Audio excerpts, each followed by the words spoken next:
Eitt sem við heyrum frá ótrúlega mörgum sem að læra á námskeiðum okkar svona áhyggjur af því að fá eitthvað rangt út úr gervigreindinni. Ég fengi spurninguna hvernig á ég að geta notað þetta ef ég get ekki treyst því sem kemur út.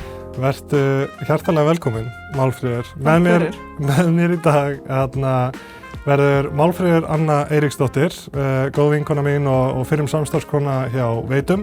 Hún tölvunarfræðingur og bráðum verkfræðingur með sérhæfingu í gervigreind. Og síðast en ekki síst þá hún valsari. Yes. Málfríður, þú ert okkar stærsti aðdáandi, skils mér, á hlaðvarpinu. Já, það hlýtur að vera rétt og fyrst og fremst bara takk fyrir að fá mig, gaman að koma og ég, eins og þú segir, ég mikill aðdáandi þannig að þetta ákveðin heiður fyrir mig.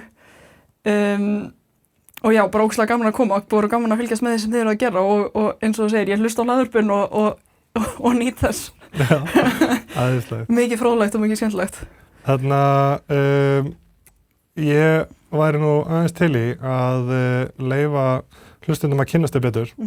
Eins og ég sagði, þú ert bráðum verkfræðingur með sérhæfingu í gervigreind. Þú ert núna alveg að fara að klára mastersgráðu, ekki? Jú, ég búin að vera í Danmörku, í DTU, tækniháskólanum í Danmörku, núna ég að vera 2 ár og ég að bara eiginlega leggja loka hönd á mastersritgerðina. Nice. Þannig að það já, spennandi að vera að klára það og einmitt geta kallað sig verkfræðing loksins.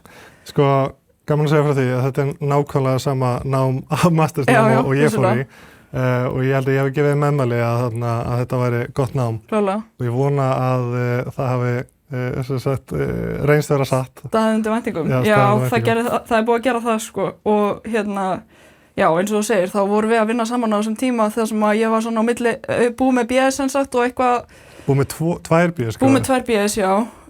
Og eitthvað svona 3 fyrir mér varðandi mastersnám og klálega hafði það sennilega einhver áhrif að fá miklar upplýsingar þetta nám sko. Já, og ég mani mitt að svona í kringum þennan tíma þá vorum við búin að vera mikið á skrifstofun að leika okkur með DALL-E og vorum búin að vera að nota ChatGPT 3.5 og vorum alveg að missa okkur yfir hvað GPT-4 var geggjað og þetta var svona, þá sá maður hvað gervigreind var að fara að vera huge. Já, einmitt. Eða svona, já, þú sást það allavega, þetta var svona, þú varst að búið með námið einhvern veginn og já, þetta voru eiginlega mín fyrstu kynni, sko. Auðvitað samt búið með tölvunarfræðinám þar sem maður svona snerti aðeins á þessu, en já, ótrúlega merkilegu tími þó sé ekki nema rúm 2 ár síðan eitthvað svoleiðis, en já, og fyndið að þetta hafi einhvern veginn byrjað þarna og hvert maður komið núna og að hugsa sér ruglið sem við vorum að henda þarna inn og fá út á þeim tíma. Ótrúlegt, sko, DALL-E 2 var geggjað. Ég manst eftir auglýsingunni fyrir árshátíðina sem ég gerði með öllum stjórnendum. Já. Það var hræðileg mynd. Það var ruglað. Og okkur fannst þetta ótrúlega fyndið á þessum tíma, en þetta náttúrulega samt fyndið ennþá, En pældu í hvað gæðin voru léleg, við hefum hvernig þetta í dag. Og ég man sko, þú ert náttúrulega hættur að vinna þarna núna, þannig að mig kannski segja frá þessu, en ég held þú hafi verið 1,5 til heilum minnudegi þetta. Heyrðu, sendur við klippum þetta? Nei, þetta var einhvern veginn að fór langur tími að finnpósita á þessum tíma. Já, en maður gæti alltaf sagt maður var, að rannsaka gervigreindina og þú varst að peppa árshátíð fyrirtækisins. Nákvæmlega. Nei, já, einmitt með þessa tiltekna auglýsingu. Ég heiti alltaf miklum tími og ég held að Sigga hafi gefið mér örlítið og mikið sveigrúm til þess að leika mér. En sem betur fer skilaði þetta sér í geggjaðri auglýsingu. Geggjaðri árshátíð, allir mættu. Já, allir auglýsingunni en þú ert núna að klára mastersnám á svolítið öðruvísi tímum heldur en þegar ég var í. Nákvæmlega. Sko, ég var náttúrulega líka á pínu sérstökum tímum. Já, COVID. Ég var bara í COVID. Já. Þegar ég var að gera upp skattframtalið mitt í náminu, að þá þurfti ég að telja hversu marga daga ég hafi verið í Danmörku til þess að meta hvor megin ég átti að borga skatta. Og ég var samtals 81 dag í Danmörku í mastersnámi sem var 2 ár. Einmitt. Að því að maður var bara að gera þetta allt heima. Þetta hefur verið ótrúlega skrítið. Já, en ég held samt ekkert eitthvað mikið skrítnara heldur en að vera á tímum gervigreindar í námi þegar að þegar allt svona ótrúlega óljóst og skrítið. Þú hefur aðeins sagt mér hvernig það að vera nemandi á þessum tímum. Sérstaklega, sko, þú ert mikið fyrir notkun gervigreindar, ekki sjálf. En það ekki allir samnemendur eða kennarar eða... Nei, einmitt. Og eins og segir, þetta mjög sérstakt miðað við það sem maður vanur, því ég tók náttúrulega mínar bachelorgráður án gervigreindar í rauninni. Þannig maður hefur kynnst því á háskólastíði líka. En jú, eins og segir, ótrúlega furðulegi tímar og í gegnum þessi 2 ár sem ég búin að vera í þessu námi núna, þá hef ég bara fundið mikinn mun á milli annað, sko. Já, svo það. Mér fannst eiginlega fyrsta önnu mín, þá var þetta svona, bleikufíll í herbygginu, sem eiginlega enginn var að tala um. Sem sagt, enginn frá skólanum í rauninni, kennarar eða annað. En líka svo sem kannski ekki allir sem voru fullt meðvitaðir hvað þetta var. Nei, ekki allir fullt meðvitaðir og nemendur svona hálfpartina kvíslum þetta sumir, sko, einhvern veginn. Og síðan lendir maður í hópverkunum, kannski bara með alls konar fólki, kannski 5 saman í hóp og og kannski 2 í hópnum sem bara höfðu aldrei snert gervigreind. Og svo svona maður búin að vera ógeðslega fljótur að gera einhvern geggja langan og flottan kóða sem gerir ógeðslega mikið. Og þetta fólk var svo hissa oft og einhvern veginn Og þú kannski ekki að segja hvernig þú gerðir þetta. Maður var svona einhvern veginn vissi ekki alveg í hvað fótum maður alltaf stíga stundum, sko. Og fólk sem hafði auðvitað ekkert kynnt sér þetta auðvitað bara mjög skeptískt af því að við erum þá saman með að skila verkefni með okkar nöfnum á og þetta í rauninni þeim leið bara eins og þetta væri við værum bara að horfa á prófið hjá næsta manni, skilurðu, sjá svörin og Einmitt, þetta meira sér ennþá í dag þá mörgum sem líður eins og þetta sé pínu svindl. Og við fáum alveg fólk til okkar á námskeiði sem svona eiginlega kvíslar og bara svona, þú veist, vitið, fólk alveg að nota þetta í skóla eða, þú veist, vinnustæðurinn gefur okkur ekkert endilega grænt ljós á þetta, en það allir að nota þetta og þú veist, og þetta reyndar eitthvað sem að góða vinnur okkar eða eitthvað sem við höldum mikið upp á, Ethan Mollick talar hann talar að vinnustæður sem að banna notkunna enda ekki með enga notkun, heldur svona secret cyborgs, fólk sem að að nota þetta í felum og þá sko vandamáli að þú veist, ef þú segir að bara má ekki nota það og hefur enga skýra reglur að viðmið notkunna, þá ertu jafnvel að lenda í því að fólk sé að gera frekar hluti sem má alls ekki gera eins og að sýta inn viðkvæm gögn eða persónuupplýsingar og eitthvað svona versus ef þú myndir segja, ok, notum þetta en gerum það rétt og svona en svo finnst mér eins og skólarnir hafi ekki alveg eins auðvelda lausn og bara, já, við ætlum að taka þessu og opnum örmum og hafa bara skýra reglur. Ég held að þeir viti eiginlega ekkert hvað þeir eiga að gera. Nei. Það líka alltaf hætta á því að, þú veist, ef þeir segja bara, já, það má nota þetta sem viljið að alþjóðlega skólasamfélagið sé bara, heyrðu, ok, það ekkert að marka hérna gráðu frá Háskóla Íslands að því að þau leyfa öllum að nota þetta. Já, akkurat. Það svo mikið óvissa og stærra samingi til þess að pæli. Já, klálega og eins og talar þú veist, ég held að skólasamfélagið sé bara svona svolítið á krossgötum og kennarar eru kannski ekkert að fá einhverjar mjög skýrar leiðbeiningar varðandi hvernig þeir eiga að tækla þetta. Nei, þetta pínu svona villta vestrið í skólanum. Og bæði það og eins og við höfum talað áður svo sem okkar á milli og hvernig þetta var og ég hef sagt þér frá því hvernig þetta búið að vera hjá mér einhvern veginn algjört villta vestrið og sumi kennarar, ég var með kennara í eldri kantinu sem bannaði alla notkun gervigreindar og hann sagði orðrétt að hann gæti séð þegar það væri búið að búa eitthvað til með gervigreind og það gæti leitt til brottreksturs eðlilega ef að reglan svoleiðis og ég veit ekki hvernig það getur verið hrikalega og í þessum áfanga reyndi ég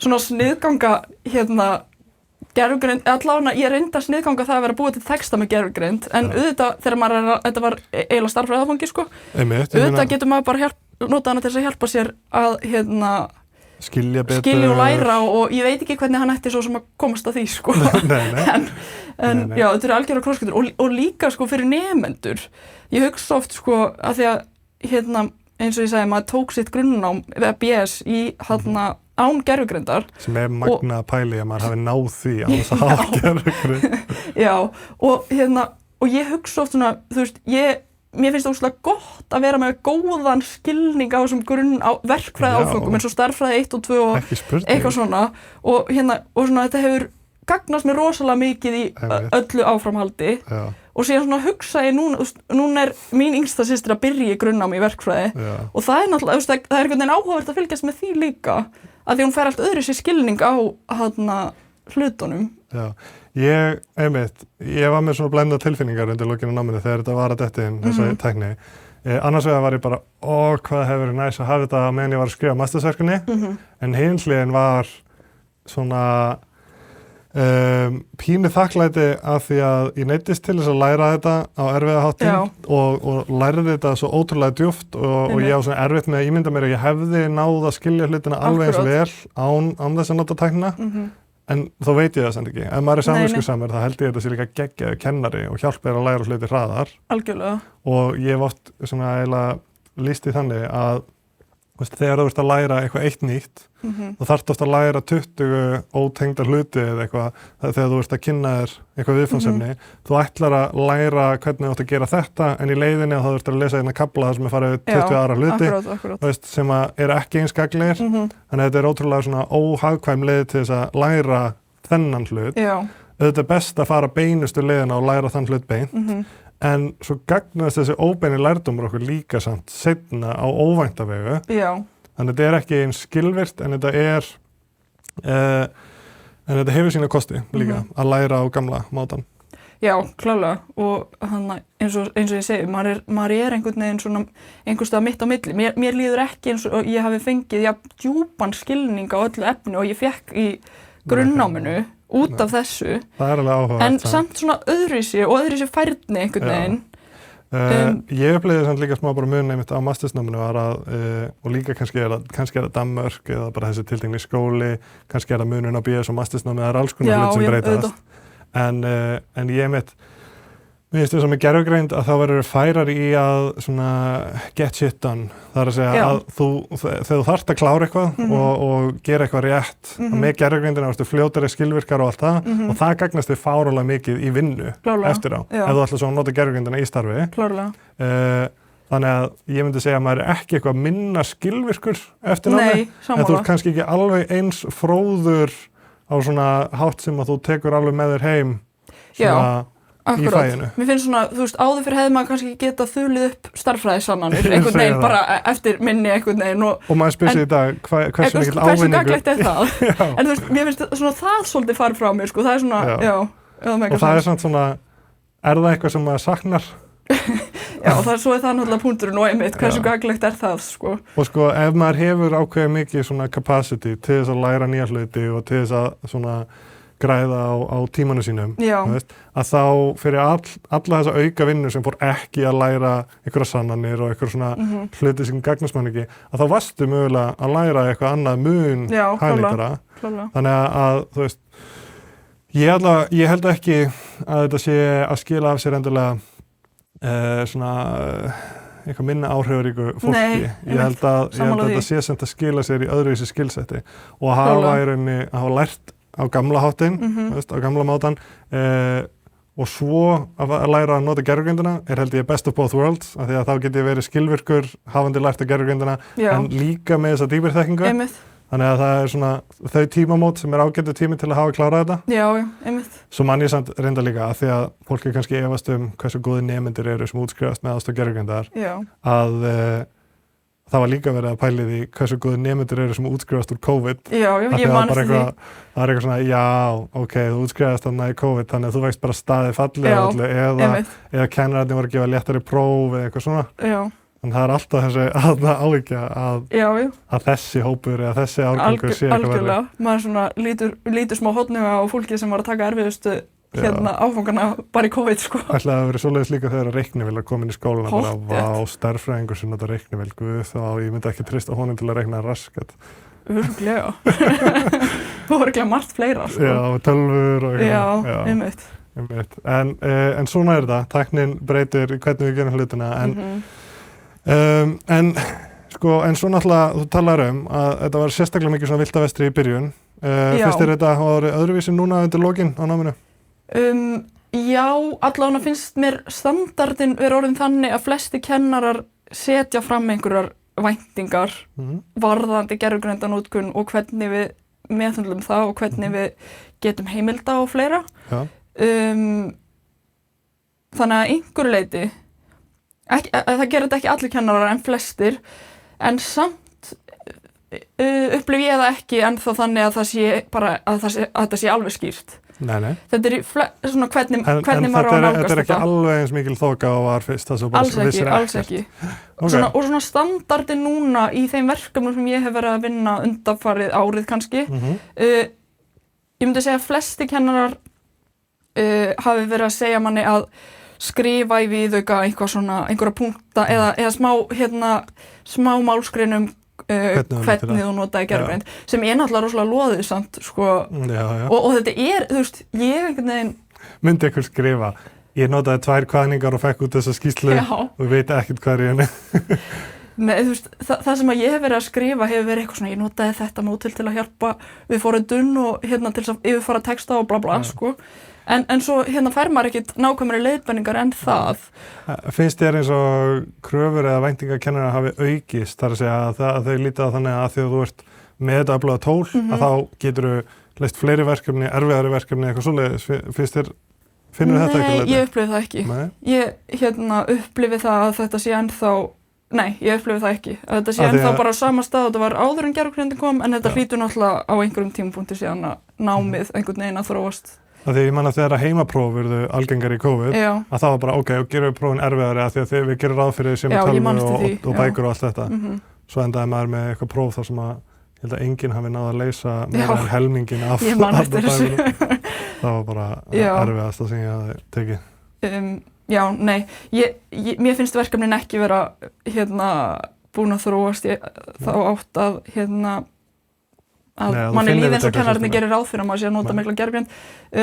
En síðan í lok áfanga það ennþá þannig að maður það bara mæti í próf með sinn blýant og Er hann ekki dugleg með munnlegu prófin eða? Jú, bæði munnlegu og svo bara einhver skriflega líka, þannig að þú veist, í lok dags þá þarf maður náttúrulega bara að læra þetta á gamla mátan ennþá, sko. Já, það náttúrulega málið. Mér finnst eins og ein stærsta breytingin, sem kannski ekki allir kennarar búin að fatta, en jú, svo sem örgulega margir, þú veist, að skýrslur, verkefni og svona hlutir sem voru einu sinni ótrúlega góð leið til að mæla effort, þú veist, hversu mikla vinnu þú lagðir í að læra hlutina.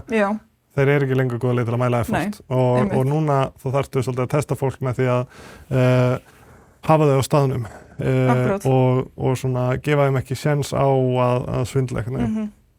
Nákvæmlega. En hvernig með nemendur, samnemendur, og eru margir ennþá ekki að nota tæknina? Já, mér finnst alveg að hafa komið óvart hvað eru margir ennþá. Allavega sem segjast ekki. Já, segjast ekki og svona þegar maður er eitthvað svona, að því oft eins og þekkir í svona háskólanámi situr maður einhvern veginn með sínum hópi eða þú kannski þekktir það ekki í þínu mastersnámi nema á Teams eða eitthvað. Sitt alltaf á Teams-fundum situr maður einhvern veginn með sínum hópi að vinna í einhver verkefni og ég hef upplifað þannig að því ég hef alltaf bara verið opin fyrir því að nota tólin sem hjálpa sko. Maður upplifaði þannig að maður er eitthvað sjálfur eitthvað svona notið þetta til að hjálpa sér svo allt í hennu eru svona þeir sem eru ekki að nota þetta komni með mann í tölvuna sko í mína tölvu skilur Já, þeir bara sjá hvað Já, þetta er bara ok, hvað er hér, getum við eitthvað notað þetta þannig að þú veist já, mér finnst alltaf að vera samt, já, einn og einn sem er einhvern veginn er ekkert að nota þetta og já, svo sem eins og við vorum að ræða ég myndi hugsa mér að þetta sé fólk sem þá vill læra hlutina á gamla mátan og geta þulu upp stærðfræðisannanir og já. Nemendur sem að vilja læra eru núna með öflugra tól til þess og þeir sem vilja ekki eru núna líka með öflugt tól til þess að komast hjá því ef það er í boði áfangasvegna. Já, en nemendum líður ennþá rosalega oft og mér líður þannig oft sjálfri eins og þeir sé að svindla.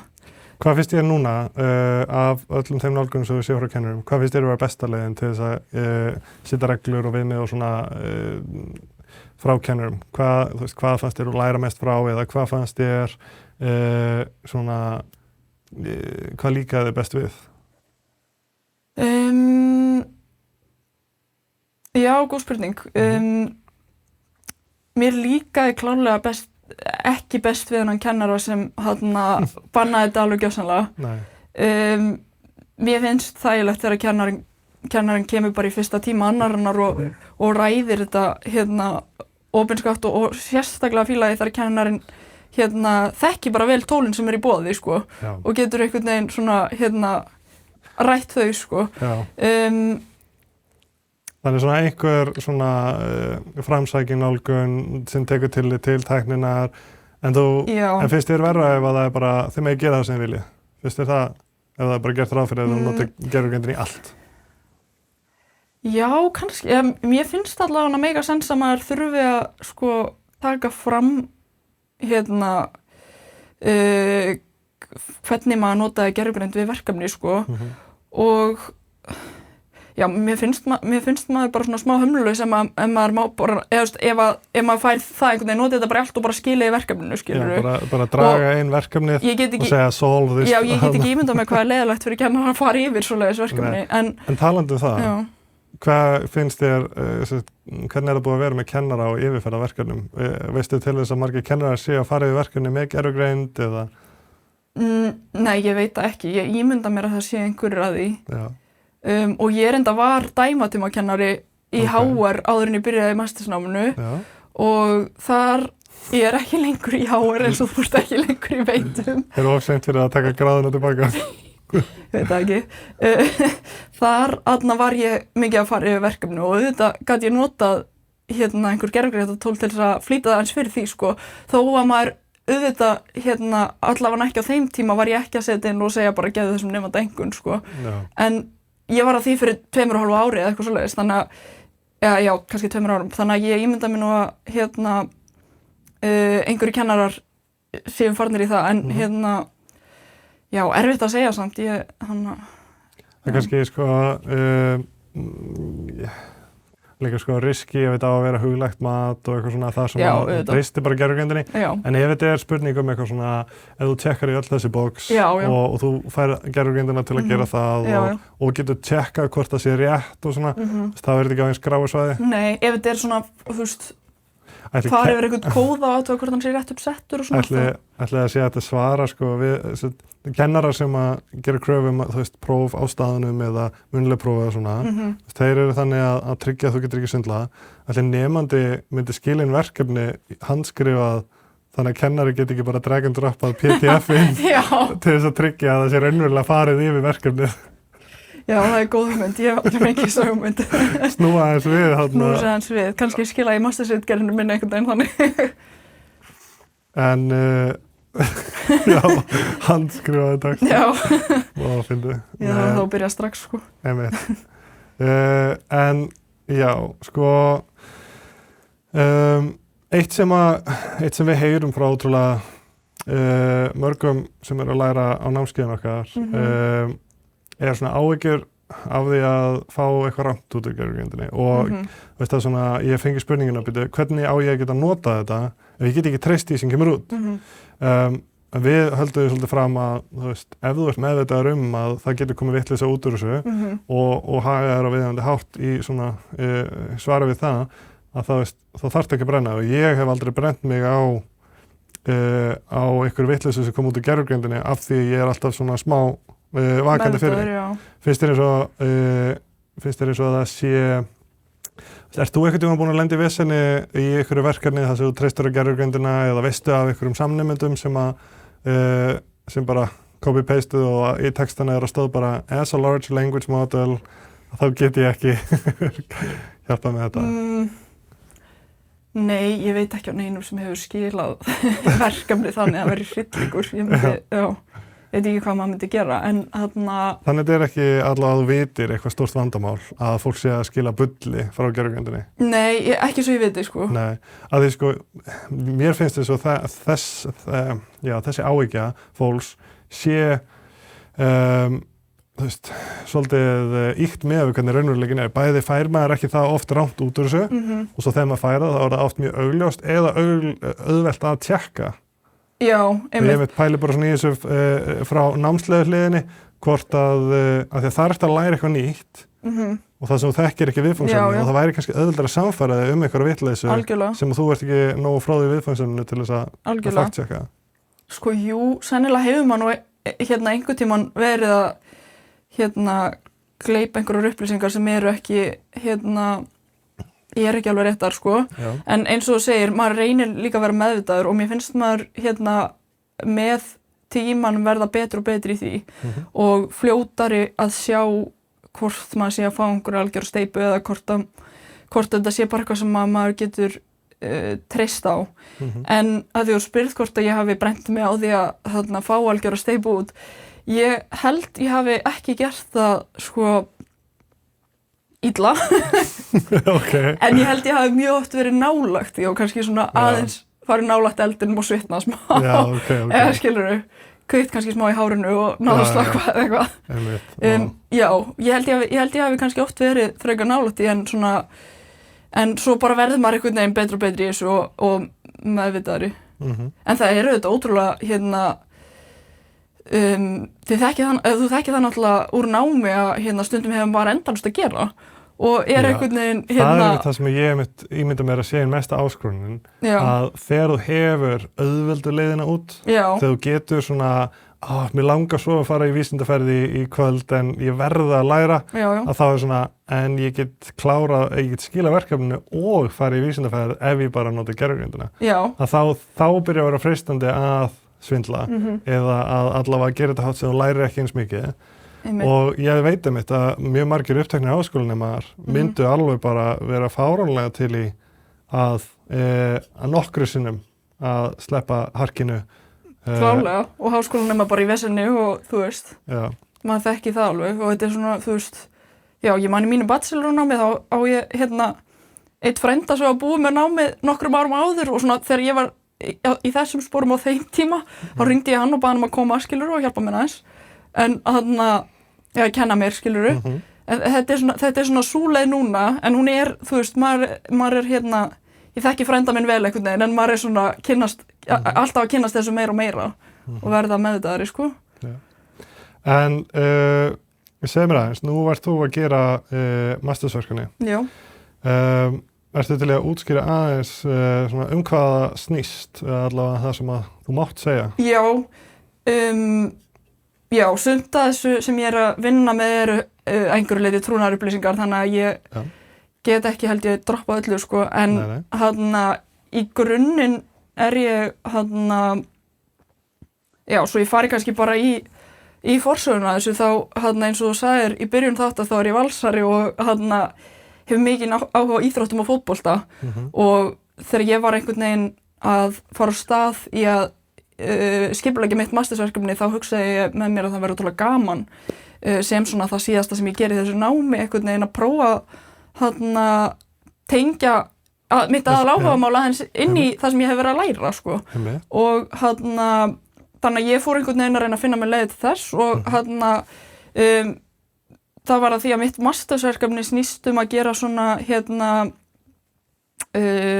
action recognition pipeline fyrir fótbolta svona leiki, broadcastaða leiki lifandi streymi. Þannig að fá einhvern veginn gerðuginn til þess að meta hvað er verið að gera. Hvað er í gangi, hvað leikmaðurinn er að gera. Já, þá eins og bara hlaupa eða senda eða skalla eða tækla eða senda eða eða jafnvel hlaupa fáránlega eða hlaupa venjulega skilurðu eða þú veist Vældi ég að vera að hlaupa venjulega og svo gerðugreind að segja hann er að hlaupa fáránlega þessi og sem sagt það sem ég er að nýta mér úr náminu í þetta er náttúrulega þú veist, þegar maður fer á staði svona verkefni þá byrja maður einhvern veginn bara á akkur nota ég ekki bara þessi venjulegu þessar venjulegu classification aðferðir sem maður kann vel og clustering og allt það en henda bara einhverju random forest í þetta auðvitað, já, maður byrjar auðvitað þar sko en síðan er það bara djúp tauganet og fleira sem maður er að reyna að vinna með og Ertu að þróa líkan frá grunni eða ertu að nota eitthvað svona open source, ertu að nota eitthvað tilbúið? Ég er í rauninni bara bæði, sko. Ok. Mikið open source tilbúið dót. Sem að í hvað getur þetta verkefni gagnast? Í hvað er svona action recognition? Hvernig getur það, þú veist, hvað getur þú svo gert með afurð? Afurðina? Já. Í rauninni markmiðið er að gera þetta í rauntíma þannig að það sé hægt að birta lifandi tölfræði úr íþróttaleik eða leikjum. Eins og svona hversu marga mínútur þessi hljóp fáránlega Í rauninni, já. Já. Og síðan ef við horfum lengra einmitt þá er hægt að fara í bara miklu nákvæmari greiningar á hverjum og einum leikmanni og hverju liði. Þetta getur, bæði gagnast, eins og ég segi, hverjum og einum leikmanni, þjálfurum til þess að skipuleggja eða greina leiki. Já, eða íþróttum með miklum tími að greina leikina sína. Já. Eða er það, þú veist, kannski þjálfararnir sem eru að greina og segja leikmönnum hvað þeir að gera öðruvísi eða bara bæði, Já, ég held að íþróttamenn eyða ekkert sérstaklega miklum tíma eða það er meira eitthvað sem þeir fá frá þjálfararnum og ég held að þjálfarar og það eru nú í flestum liðum, eða mörgum liðum bara einhverju svona greiningar aðilar, sko. Já, ok. Og ég held að bara data scientist hjá íþróttaleik? Ekki data scientist. Nei, ok. Þetta eru meira svona huglægt, svona sérfræði íþrótta... Þetta eru meira íþróttafræðingar og eitthvað svoleiðis, sko. En mér myndi finnast mega sens að hafa data scientist, sko. Sérstaklega ef hann hefur einhver svona gögn til að vinna og það er erfitt ef hann hefur bara upptöku og á einhvern veginn að gera bara data science á það. Og ég held svo sem ástæðan fyrir að þetta séu íþróttafræðingar í grunninn, þú veist, það er örugglega data scientist hjá liðunum á Englandi og og eitthvað svoleiðis, en þú veist, í mínu liði til dæmis þá er náttúrulega bara, þú veist, kannski markmannsþjálfarinn líka að greina leiki, skilur, og aðstoðarþjálfarinn líka og eða þú veist. Já, núna getur einn leikmaðurinn Núna getur nefnilega einn leikmaðurinn líka verið, komið með innlegg, sko. Þannig að alveg verið komið fljótlega með data scientist, gástrygg leikmann. Já, ég myndi segja. Já, það getur verið, en svona er þetta á Íslandi allavega, held ég hjá flestum liðum þar sem er 1-2 einhverjir greiningaraðilar að sjá þetta, en eins og þú segir, þá er maður búin að læra svolítið mikið í gagnavísindum og svoleiðis og ég hef svona í gegnum tíðina mjög oft fengið að sjá og komast aðeins inn í gögnin hjá mínu félagi einhvern veginn. Það er ekki pínu gaman þegar þú kannt að vinna með gögn? Jú, það er pínu gaman, en síðan og maður sér alls konar tækifæri og það er eitthvað sem ég veit ekki hvort allir hlustendur kunna meta það þegar maður er búin að læra svolítið svona gagnavísindi að komast í juicy gögn það er alveg bara svona hvað ég væri til í þessi gögn og maður kemst maður í því og bara ég hef gert svo marga greiningar föstudagskvöld ég veit ekki alveg en þú veist en það er oft gaman að pikka út eitthvað svona sturlaða tölfræði, bara eitthvað að gera bara, þess vegna bara einfalt súlurit þar sem að þú bara ert búin að plotta hvaða leikmenn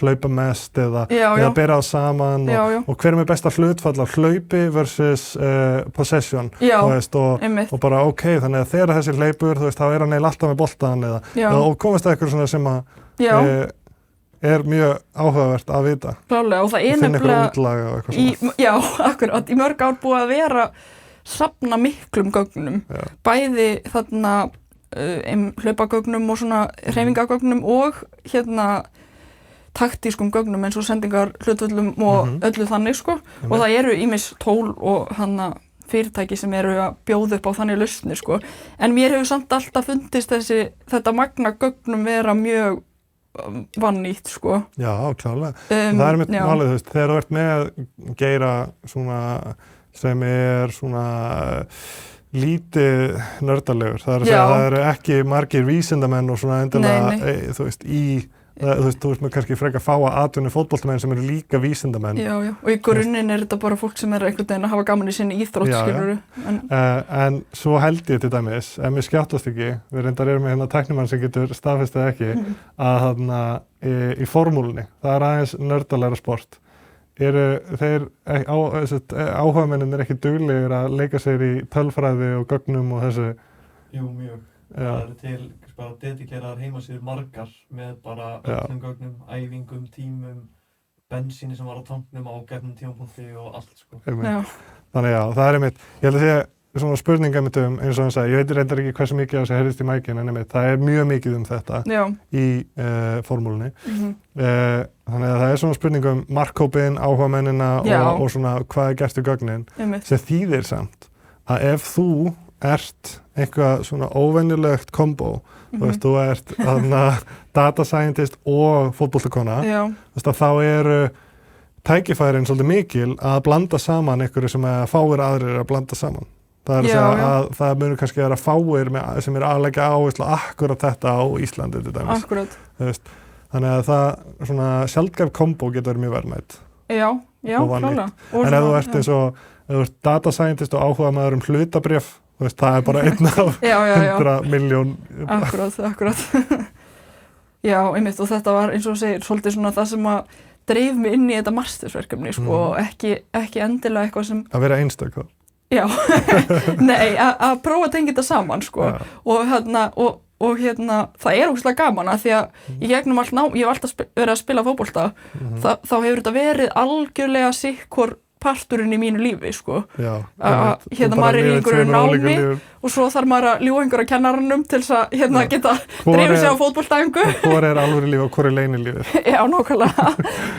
Þannig að það var það sem dreif mig inn í að prófa þetta og prófa eins að snerta á þessu, sko. Og ótrúlega spennandi bara. Hvað finnst þér vera svona í fótboltanum? Hvaða tækifæri finnst þér vera þar sem annarkvort vanlítt eða eitthvað sem að þú heldur að á næstu árum verði kannski meira af og verði svona einhver óplæður akur eða eitthvað tækifæri sem eins og nýju mállíkunin að opna á? Því þau til dæmis eru mjög góði að taka inn myndefni og túlka það. Akkurat, og það fyrsta sem manni dettur í hug náttúrulega þessi vartækni sem komin, það sem að dómarar það sem dómgæsla fer fram eftir myndskeiðum. Getur ímyndað að hvað allir myndi brjálast ef að gerðugan myndi hallucinate og bara gefa rautt spjald eða eitthvað svona og væri að taka ákvarðanir í leiknum. Já. Það var hrikalegt. En já, af því að þú veist, sú tækni sko ég hef ekki kynnt mér en ég ímynda mér að það sé nú einhvers staðar í því einhver gervigreind nýtt, sko. Já, kannski svona þessi old school, svona machine learning frekar heldur en eitthvað. Frekar það, já. En hlýtur einhvers staðar eitthvað að vera í þróun varðandi að bæta það, því í dag þetta þannig að það eru náttúrulega 3 dómararinn á vellinum, eða eiginlega 4, 1 sem stendur við hliðarlínuna og svo samt þegar gerist eitthvað í leiknum þá tekur það ára tíma og þar eru held ég stórum leikjum fullt af liði sem situr yfir einhverjum skjáum og og fylgist með því og svo samt fer dómarinn sem inn á vellinum oftast og skoðar líka. Þannig að þetta tekur ára tíma og þetta eitthvað sem manni finnst eins og sé augljóst gervigreindar tækifæri og einhvern veginn hugsa maður að dómararnir verði ekki inn á vellinum eftir einhvern tíma, sko. Þeir verður bara með svona metagleru eða ef þeir eru inn á vellinum að það sé bara með skjáinn á sér líka og getur bara svona séð allt sem að spila þetta tilbaka í 3D og bara... Einmitt. Já. Nei, en já, það eru tækifæri þarna.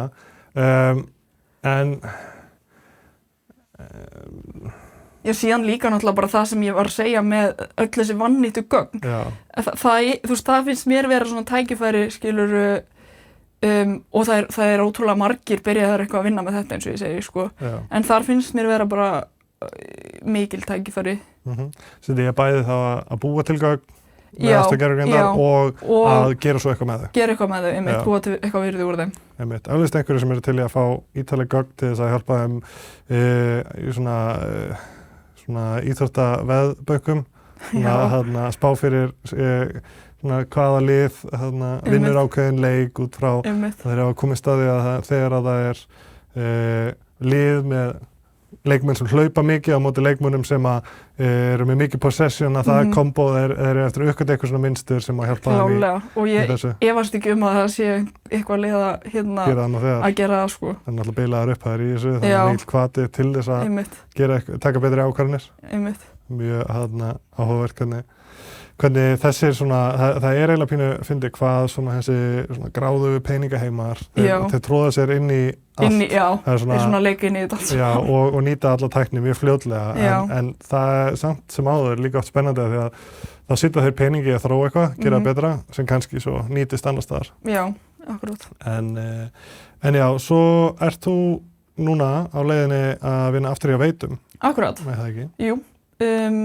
Ég er búin að ráða menn sem gervigreindar, ég veit ekki hvort ég kalla mig gervigreindar sérfræðing. Jú, þú ert það. Þar. Jú, þú erum bara að vera búið með master í gervigreind, ég held þú megi kallaði það. Ég held ég megi kallaði mig það. Já, það sem er bara ótrúlega margt spennandi í gangi og orkugeirinn auðvitað ógeðslega spennandi og þarna, mikið stórum Ég man einmitt að eitt af því sem að mér fannst skemmtilegast við að vinna hjá veitum var hvað voru mikið af svona ávísum fjölbreyttum gögnum. Það var svona, maður var búinn að vera að greina hérna heitavatnsgögnin á fullu, svo þú varst að fara að fá leið á þeim, þá kíktir aðeins í kalda vatnið, og það var aðeins öðruvísi gögn og öðruvísi eiginleikar og öðruvísi markmið og svo þegar þeir fóru að leiða stað þá, þú veist, kannski kíktir aðeins í rafmagnið, uppgötaðir að það voru bara einhverjir svartagaldrar og fór tilbaka í vatnið, miklu auðvitað að skilja. Já, akkurát. En nei, ég er spennt fyrir því og það er þarna ég er spennt að kafa betur ofan í tækifærin sem eru þar sko. Það sko líka núna sem var rétt að vera til þegar ég var að hætta. Nú eru væntanlega komin mun meiri og betri svona snjallmælagögn. Já, örugglega. Sem er bara rísa stór tækifæri á alls konar gerðum að skilja betur á lágkerfinu og finna leka og alls konar svona bara svona fjölbreytt tækifæri þegar þú ert með svona mikið af gögnum. En núna ertu að koma aftur inn til Veitna með svolítið nýtt sjónarhorn hafandi farið í gegnum námið. Eru einhverju svona hlutir sem þú sérð öðruvísi núna eftir námið eða kannski bara ertu búin að vera of mikið inn í Veitum í þínu gamla hlutverki til þess að hugsa það í þessu nýja ljósi? Jú, ég held að sé alveg einhverju hluti sem maður sér í öðru ljósi, sko. Maður er náttúrulega komið með fleiri og eins öðru sér tól í verkfærakistuna, sko. Jú.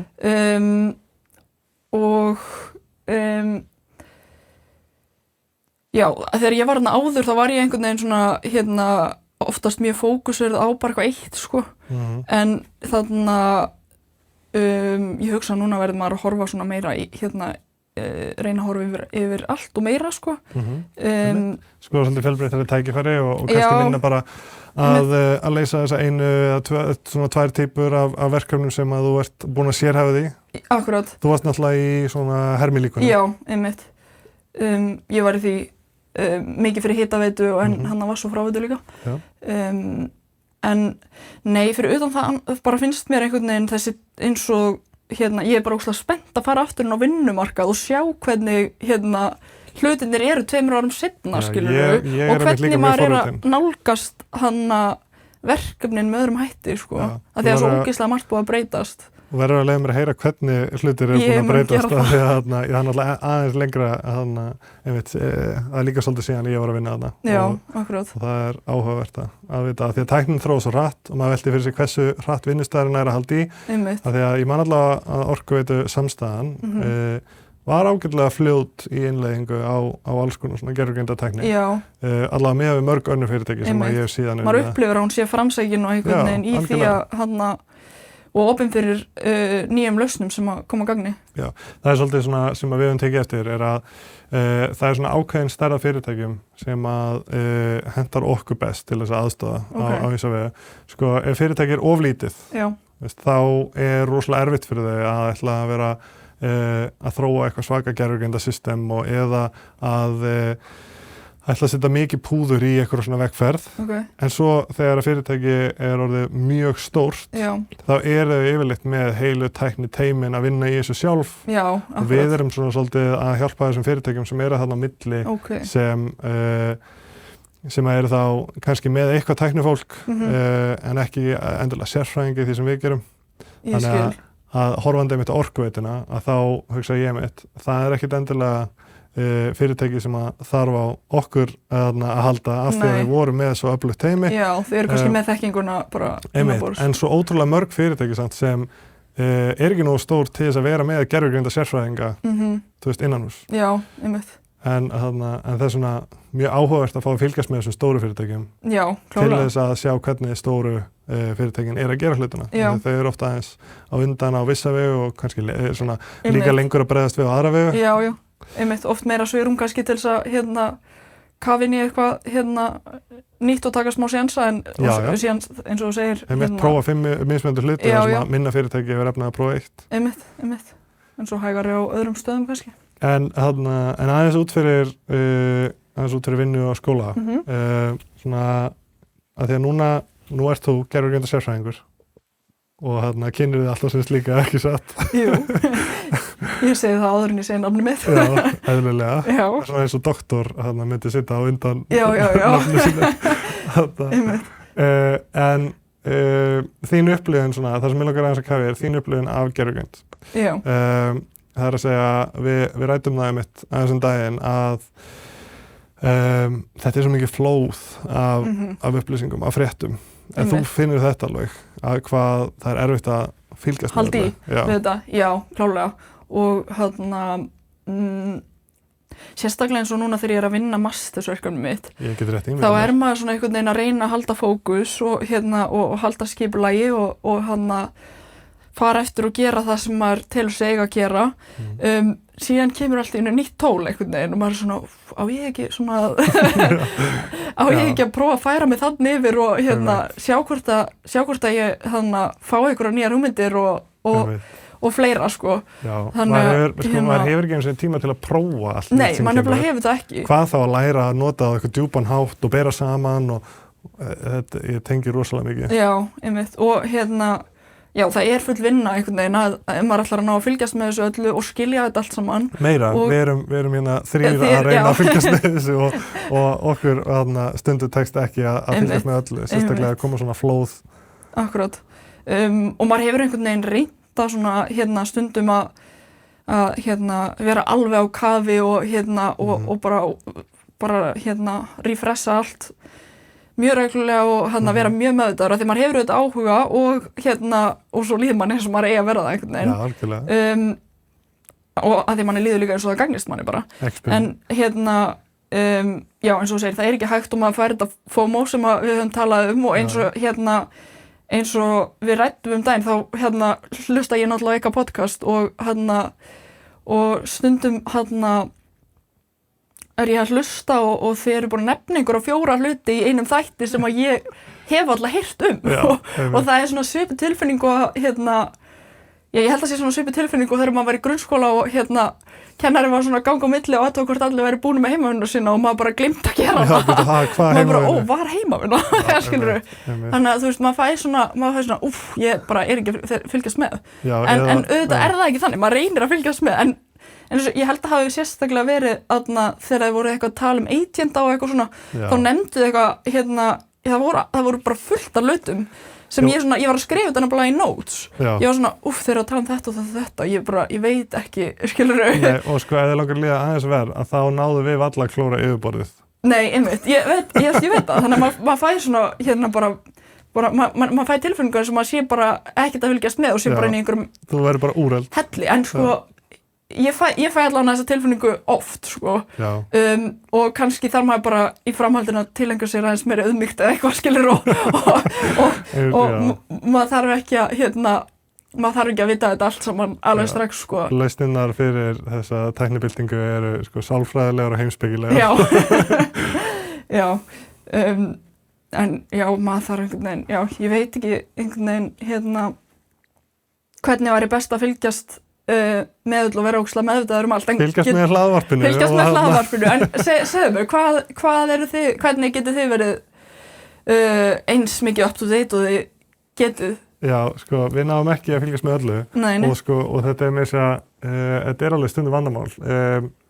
Maður eyðir ótrúlega miklum tíma í og utan vinnu að reyna að fylgjast með. Já. Og þetta alveg orðið bara svona nánast vandamál, finnst mér, að maður bara marga klukkutíma á dag að kynna sér, hlusta á þetta podcast með þessum forstjóra eða hlusta á þennan research sem að vera að tala um þetta og lesa þessa nýju grein eða kynna sér þessa hluti og stundum þarf maður bara break. Það er ekki hægt. Ég held að það ætti enginn að reyna að vita allt í gervigreind. Nei, einmitt. Og maður þarf svona held ég svolítið að maður ákveði svið sem maður ætlar að fylgjast með. Svo þegar það kemur eitthvað stórt á einhverju nálægu sviði. Við erum ekki að fókusa mikið á gervigreind fyrir tónlistagerð. En ef það kemur eitthvað risastórt, þá myndum við sennilega frétta af því í gegnum okkar svona helstu fréttavitur. Og þannig að svona stóru hlutinni fara ekki fram hjá manni, en ég er ekki, ég er ekki að fylgjast með hvaða open source líkan eru best í dag í gerð á tónlist og eða hvaða mælikvarðar eru þar. Þannig að ég held að maður, auðmýktinn sem þú talar þetta, ég held að það sé hreinlega hluti lesninni og annað svona sálfræðilegt sem ég heyrt mér að maður á að hætta að hafa FOMO og byrja að hafa JOMO, the joy of missing out, að bara svona að sjá, ég mun ekki fylgjast með þessu fréttaflóði sem er í gangi núna og ég ætla bara að vera þakklátur fyrir það og þú veist, ef þetta er mikilvægt þá kemur það sennilega aftur til mín og ég mun heyra meira þetta og bara svona að njóta þess að vera ekki alltaf með. En sko, við finnum annars, sko, það sem við gerum, við finnum ákveðna aðila sem við telum áreiðanlega. Það er að segja, við förum í gegnum það sem var sagt og metum svona, á X þá eða LinkedIn eða bara svona einhvers staðar? Allstaðar, sko. Allstaðar, Þú veist, X er eitt staðar þar sem mikið af gervigreinda umræðinni í Kísildalnum á þessu stað. Og það er ágætu staði til að fylgjast með, en það er líka svo mikið flóð, þú veist, maður ætlar að reyna að fara í gegnum feedið af þeim sem maður er að follow og maður er alveg búin að trimma það niður í eins fá maður getur og samt bara, ef 2 dögum seinna þá bara, ég þyrfti allan daginn í að lesa allt þetta og svo, þú veist, en þar er þetta tíma út nokkra gullmóla, einhverja nýjar fréttir og svona. En já, annars er það bara, þú veist, að vissuleyti, þá er gervigreind líka lausninu í þessum vandamálið. Ekki að endilega að biðja hana að taka þetta saman fyrir sig, heldur gervigreindin sem er á bakvið algoritmana, þú veist, að treysta henni svona svolítið til þess að sýna mér það sem er stórt. Þú þarft að sjá, Þannig að vissuleyti að leyfa gervigreindina að filtera fyrir mig efni, það er stundum fín leið til þess að fylgjast með, en þú munt alltaf missa af einhverju svo leiðis. Já, auðvitað.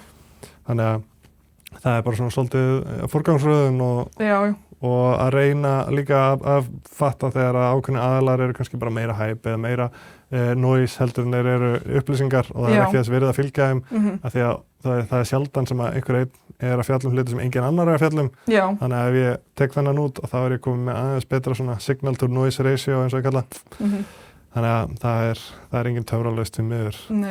Meira sem við erum bara overwhelmed af þessu öllu og ég reyni fyrir strákana að taka skjáskot af hlutum sem að standa út fyrir mér. Þannig að ég tek kannski skjáskot af einum af hverjum 20 postum með eitthvað sem ég sé þar sem það er eitthvað gott take eða eitthvað áhugavert nýtt og meira sé að þessi fáu skjáskot sem ég sendi þeim er stundum ómikið flóð fyrir þá til að sjá allt sem ég sendi þannig að það Einmitt. Já, það er gott reyndar að eiga. Þú hefur mátt eiga það. Þú hefur alveg verið góður source fyrir mig líka í gegnum tíðina með ný gervigreinda líkun og þegar við heyrumst einhvern veginn þá, bara líkun og tól og alls konar. Þá einhvern veginn oftar en ekki heyrum að einhverju nýju líka sko sem er bara sko maður þarf að vera líka bara pínu obsessed þú þarft að hafa það mikið áhuga á þessu að þetta er það svo að gera í frítímaðinum það er enginn sem getur gert þetta samhliða öðru starfi í vinnunni sem bara eitthvað aukadæmi ekki nema að sé með bara eitthvað fullkomið source af upplýsingum eins og þetta hlaðvarp Akkurat fullkomið það sem að er ekki sagt neitt vitlaust og allt bara 100% nákvæmlega en Já, hvað má ég segja? Sko, nú erum við alveg að vera komin að lok ársins 2025. Já. Hvernig finnst þér þróunin búin að vera núna þetta ár? Finnst þér vera búin að hægja eitthvað á þróun gervigreindar? Finnst þér hún vera orðin hraðari? Hvað er svona þitt take? Svona allavega svona gut feeling. Svona Hvernig líður þér? Var þetta sjálfa mig og notkun og notkun og þetta fyrsta lagi þetta rennur smá saman í einhvern veginn hvað er 2024, hvað er 2025 og svo framvegis sko. En mér finnst hún eiginlega orðin, mér finnst ekki vera búið að hægja mikið á þróuninni. Nei. Ég hugsa að ég hefði ekki, ef ég hefði hort sko í janúar á árið, ég hugsa að ég hefði giskað að þetta væri aðeins hægara. Bara svona gut feeling gisk sko. Já, sko, ef við setja það í smá samhengi þá var það held í nóvember, desember bara í fyrra, svipuðum tíma á núna, þegar og einn líkani kom út, fyrsta hugsunar líkani, það var smá bylting. Já. Og svo man ég að þegar O3 og svo allt þetta sem kom í kjölfarið kom út, að þá fannst manni eins og það hefði bara verið allt í einu sett í turbo og það var bara, það var rosalega mikla framfærið þegar þeir voru svona fyrst að læra að, þú veist, mjólka þessa nýju tækni og fá auka gáfur út af henni. Og það koma stundum svona vaxtakipir. Já. Það er svona, eða koma vikur, þar sem eitthvað eitt fyrirtæki droppar einhverju 40 nýjum tilkynningum eða nýjum features og eitthvað. Já. Og þá líður manni eins og hraðinn sé bara scary. Já, sammála og tilfinningin mín er svo að því ég er náttúrulega mikið að forrita sko að forritunar hlutin sé einhvern veginn búin að vera á fleygiferð þetta árið sko, sérstaklega og eins og Codex og allt það sko. Kom það ekki árið? Ætli það ekki. Jú. Sem að, sko, það kom fyrir öld í gervigreinda árum, en hvað er svona þitt go-to fyrir forritun? Ertu að nota Codex, ertu að nota Antigravity, Cloud Code? Codex búið að vera, sko. Og ertu bara vinnandi þá í einhverju, ertu þá að vinna í svona forritunarumhverfi eða ertu að láta það bara vinna í repóinu? Ég stundum læti að vinna í repóinu, misjant bara, okay. Fyrir eftir hvað ég er að gera, sko. Já. Ertu að vinna þá í einhverju svona eins og VS Code eða Cursor? VS Code, já. Já, einmitt. Maður sér mjög marga forritara vinna á ólíka vega. Já. Mér finnst eins og eitt af vinsælasta í dag sé Cloud Code. Já, sammála því. Og svo núna vorum við einmitt að læra Gemini CLE. Já, sem ég er einmitt aðeins búin að fylgja með. Það er aðeins búin að prófa það líka. Já, og ég er búin að prófa að svissa núna úr Cursor yfir í Antigravity. Nú, ok. Sem búið að koma skemmtilega óvart. Það er gaman að leyfa gervigreindinni ekki bara að skrifa kóðan, heldur líka að fara að testa það í browserunum og fara að smella á hlutina fyrir þig og sjá hvort það virki og svo leysa það ef það virkar ekki. Það svona tekur í burtu á hvað annars skrifa sem það er að vinna í. Það er kannski bara að forrita, þú veist, á einu desktop og svo er ég bara að vinna í ykkur allt öðru meðan gervigreindin forritar og svo eftir kortir að tjekka ég á stöðinni. Það er eitthvað svona, ok, hann stoppa þessu. Þannig ég eyði svona mínútu í að fókusa á vandamáli og svo er ég kortir 20 mínútur að vinna í ykkur öðru. Og ég er bara svona að kíkja öðru hvoru, bara svona eins og ég sé að pikka í öxlina á forritara sem að ég er að micromanage. Já, akkurat. Já, þetta er já. Það er búið að breytast ótrúlega hratt. Ég sammála þessu með forritunina og það er náttúrulega kannski eðlilegt að því að forritarar eru bæði stærstu notendur gervigreindar og þeir sem eru að búa til tól fyrir forritara. Þannig að þetta meikar rosa mikið sens. Það meikar sens, já. Ertu með eitthvað spá fyrir árið 2006? Hvað heldur þessi framundan? Sko, ég get ekki ímynda mér það. Ég er ekki með svona, að þessu leyti er ég ekki með svona skapandi huga. Ég get ekki ímynda mér það. Nei, þetta er svona, já. Og þú veist, þið eru þetta búin að ræða einhverja spár og svoleiðis, sko, kannski lengra líka enn til 2026, ég veit ekki, en já, í alvörunni, ég bara, maður verður bara að vera einhvern veginn opinn og taka því sem kemur, sko, en þetta er auðvitað ógeðslega spennandi. Erst þú með spá fyrir það hvenær við verðum komið með AGI? Nei, ég treysti mér ekki til þess heldur. Hvað spáast þú með? Þið voru með ykkur? Nei, sko, við tölum að maður er talin vera skeptískur í gervigreinda-bransanum ef þú heldur það sé meir en 10 ári í þetta, eða meir en 5 ár hreinlega, og þú veist, sem er bara galið.